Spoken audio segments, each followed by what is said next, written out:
is a Bramble Jam podcast.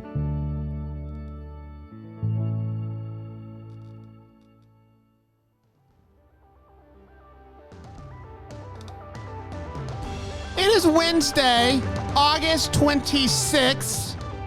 I have an idea. You should take the day off, baby!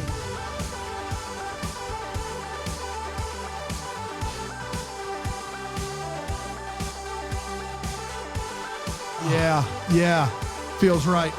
It's a little. I think I tore a hip flexor just now. That was a little much. If you're not watching on the YouTubes, you really should. I'm terrified of being old because my body's already in shambles. Yeah, and you're in your 20s still. Yeah.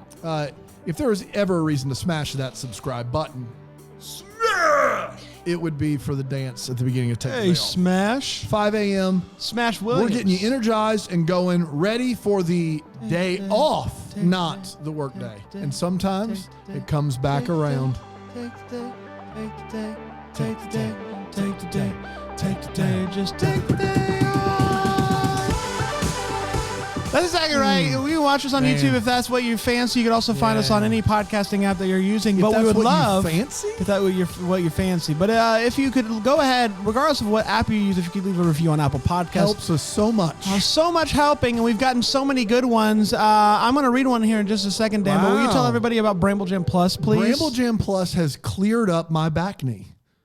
I don't have it anymore because back knee? Yeah, it's acne on your back. Yeah, I was thinking like the back of your knee. No, and I was like, what's wrong with the back of your knee? Real it looks dirty good. Back there. Bramble Jam Plus is life changing for a number of reasons, but mainly because you can get all 12 Bramble Jam podcast feeds, including Take the Day Off, completely ad free in one central location. That's right. For $5 a month or less.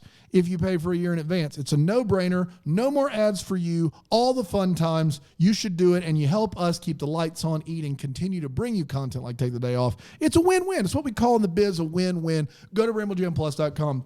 Sign up today. That's right. And I'd like to give a shout-out to ERC5757 for leaving this nice review on Apple Podcast. The subject is fun, light, and necessary.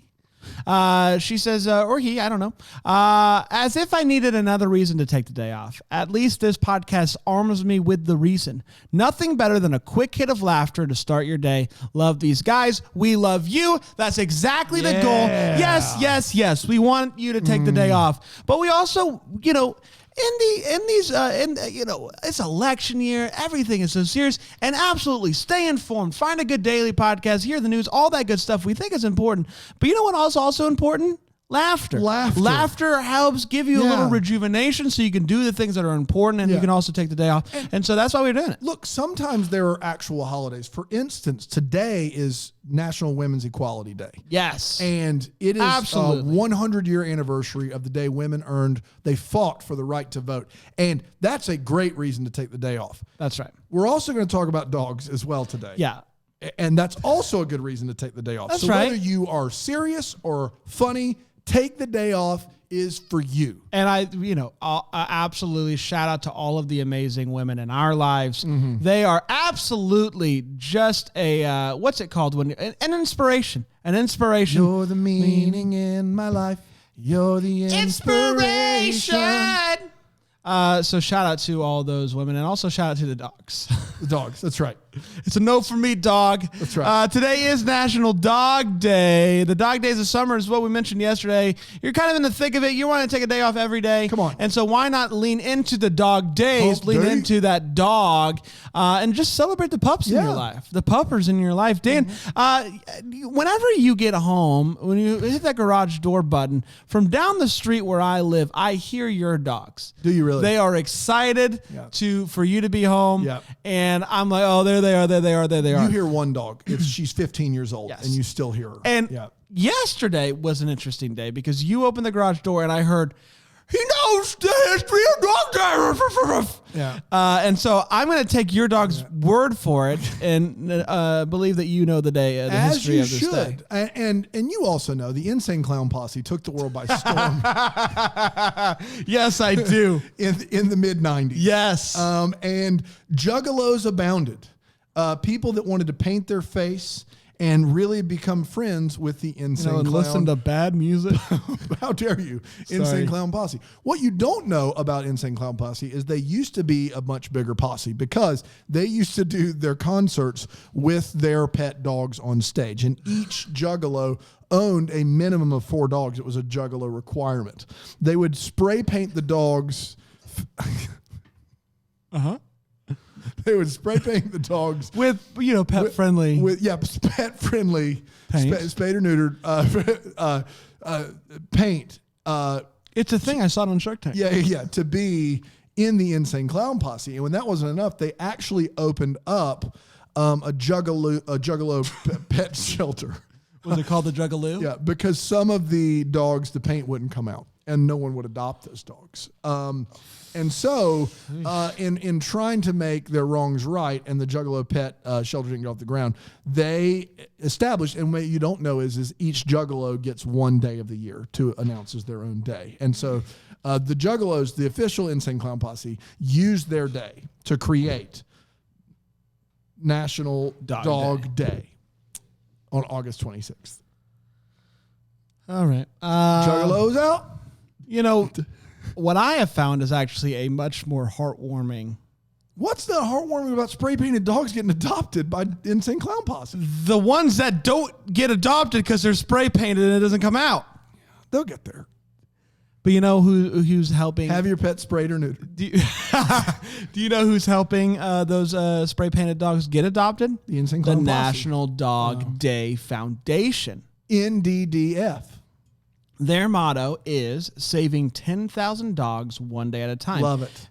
National Dog Day Foundation was created to, one, bring awareness to the fact that there's a lot of dogs out there that need to be adopted, and also to help make sure that 10,000 dogs a year are rescued.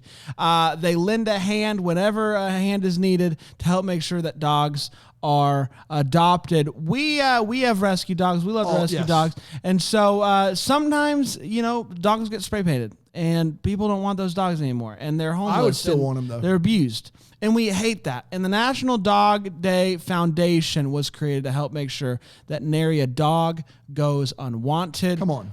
And we love that. We love that. We love that. Right now, take the day off. Go get yourself a puppy at a rescue That is exactly shelter. right. That is exactly right. A puppy. Now, maybe you are like me. We got 2 dogs in the house, 2 kids in the house. Yeah. I think we've reached our max of dogs that we can take right now. But sometimes you just like to go to the shelter and pet the pups. Yeah.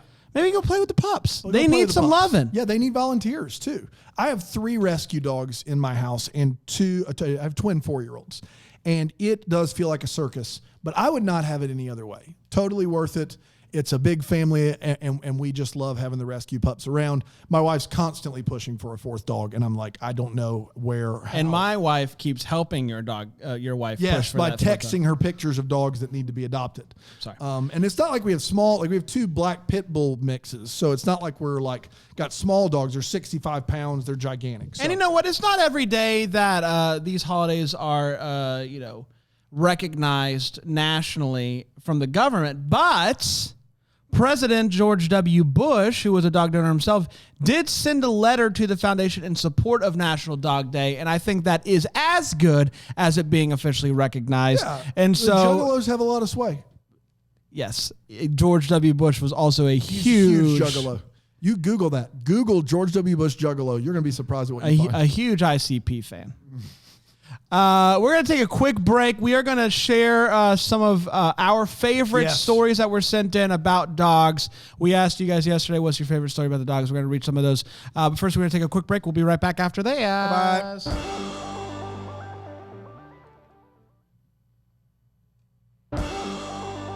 Woof, woof, woof. That is dog for welcome back. It's dog for welcome back. Three woofs. Oh, but it's different. Woof, woof, woof. Got it. That third woof, it has to be lower. Lower. If it's not, it's welcome to say no more. It's welcome at that point. Welcome. Woof, woof, woof. That's welcome. That's just an That's what dogs say. Yeah. Woof, woof, woof, woof. Welcome. Yeah. But when they say woof, woof, woof, they're saying welcome to the show. I can't believe this has lasted this long. Hey, yesterday we asked you guys what your favorite story about your dog is. We got so many good answers. We're going to share some of those stories right now. But first, Dan, Do you got a favorite dog story? I do. What's your favorite dog story? I'll try to shorten it as much as I can. My first dog, when I had my first apartment ever, was named Scooter. He was a 30-pound Dachshund Beagle mix. He got into all kinds of shenanigans. I adopted him when he was 2 years old. He lived to be 16. He only died in 2017. When we had an apartment, I had 2 roommates, and one of my roommates was a neat freak, clean freak. It was very important to him, and so he would always... Super freak! Super freak! He would clean. always lock his door, bedroom door, and my dog would stay in the crate when we were gone. My dog found a way to get out of his crate.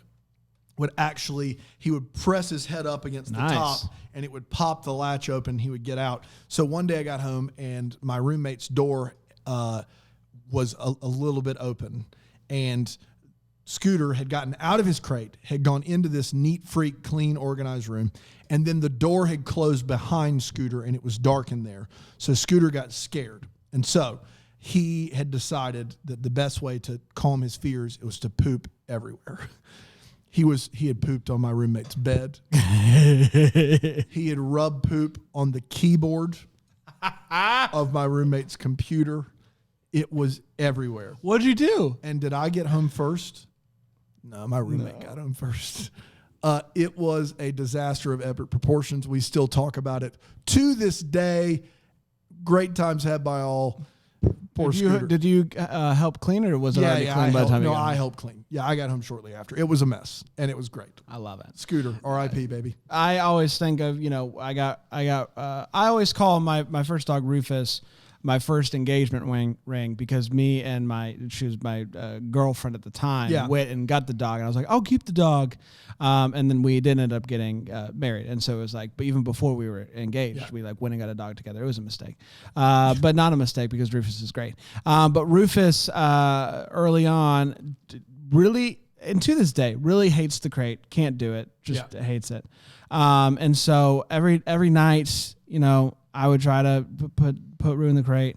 Yip. Not having it. And so I put him in the kitchen with a little baby gate. Yip. Yep. And so by the end, I'm like, I just need to get some sleep. And so I would let Rue sleep in bed with me. And without fail, pee the bed. Really? Every night. Every night? For like a month. Wow. And that's kind of the commitment that you make to your puppers. Does he sleep in the bed still? No, he does not. Oh, really? Where does he sleep? He sleeps in the kitchen. Does he? Is he cool with it? He's fine now. He's got a nice bed. He's my dogs all he's older now. Sleep in our bed or on beds around our bed. We did that for a while, but just realized it's a lot. At a certain point, your quality of sleep matters. Yep, it does. And we reached that point in our lives. We've got a good system at our house. That's right. All right, we got some good stories. Tracy said that she has a beagle mix named Critter, who has since departed. Rip Critter. Critter got out of the yard, and the less intelligent mutt Topper followed Critter. Now, Critter led them all around the neighborhood all day long, getting into shenanigans. The whole family was going frantically searching for them, and at the end of the day, Critter and Topper ended up laying on her sister's porch 2 miles away. Her sister's porch 2 miles away, a place that they had been exactly twice in their lives. They remembered it, and they went, and Critter was totally smug about the whole thing. Like, why are you worried? I knew what I was doing. And so shout out to Critter. Colleen says, when I was in the hospital with my third baby, one of my best friends was at our house taking care of our older kids and dogs. She baked 2 batches of zucchini muffins to put in the freezer for me, and our fat beagle mix, who was an evil genius where food was concerned, ate 18 of them. Whoa! When she wasn't looking. 18 zucchini muffins. Holy cow. You know what? That does remind me of another story of my dog Joey, who's a big, lanky fella. Yeah. And we had for lack of a better word, he was an exchange student from China. He stayed the night at our house because he needed a place to stay. Yeah, classic. And he didn't, we left him alone, and, he had never had a pet dog before, didn't know anything about the dog. And so we were like, hey, if Joey's like, whatever, you can just give him a treat and he'll calm down and blah, blah, blah.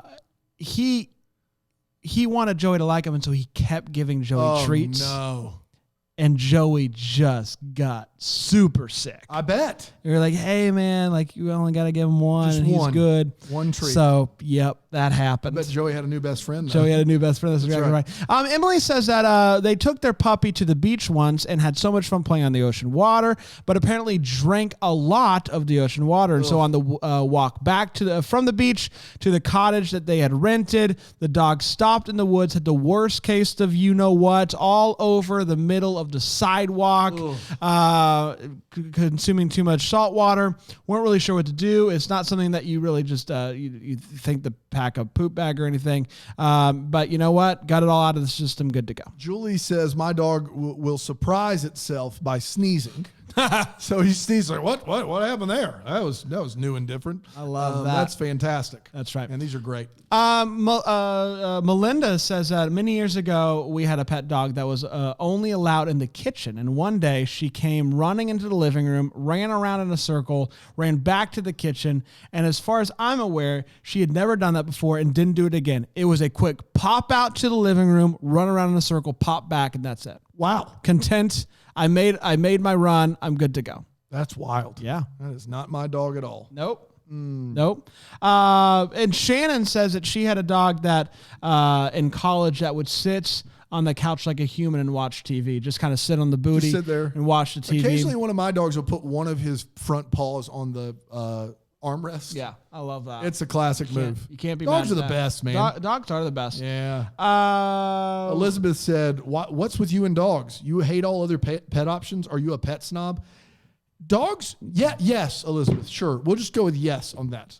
It's dogs or nothing. And Thaddeus says that when my father was walking our old dog around, he got away. My father chased him around the neighborhood. The dog ran into a random guy's open car, and the guy let him out through the other door. And my father spent an hour searching for him in the neighborhood before finally giving up and just going back home. And of course, the dog was waiting on the porch when he got home. And that's just the way it goes sometimes. Those dogs, they are little dinkers sometimes. Great stories. I hope you're taking the day off to think about dogs, go adopt a dog, or just go play, take it go off love. Because we need to, you just need to, you can't work when it's National Dog Day. That's exactly Come right. on. And Dog so days are summer. shout out to everybody with dogs. Shout out to everybody who's rescued a dog. Thank you for doing that. Shout out to all the juggalos out there. That's exactly right. Shout out. Please stop painting your dogs.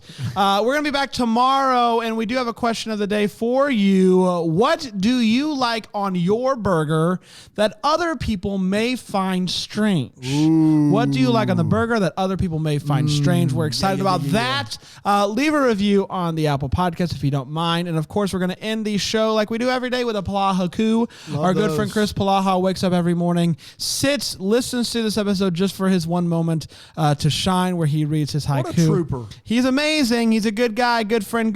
And so here we go. We'll see you guys tomorrow. Have a good one.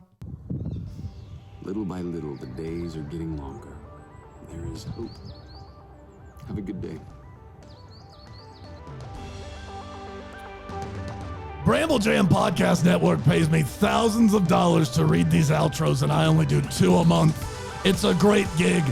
This podcast is hosted by Brand and Dan. They're okay, not great.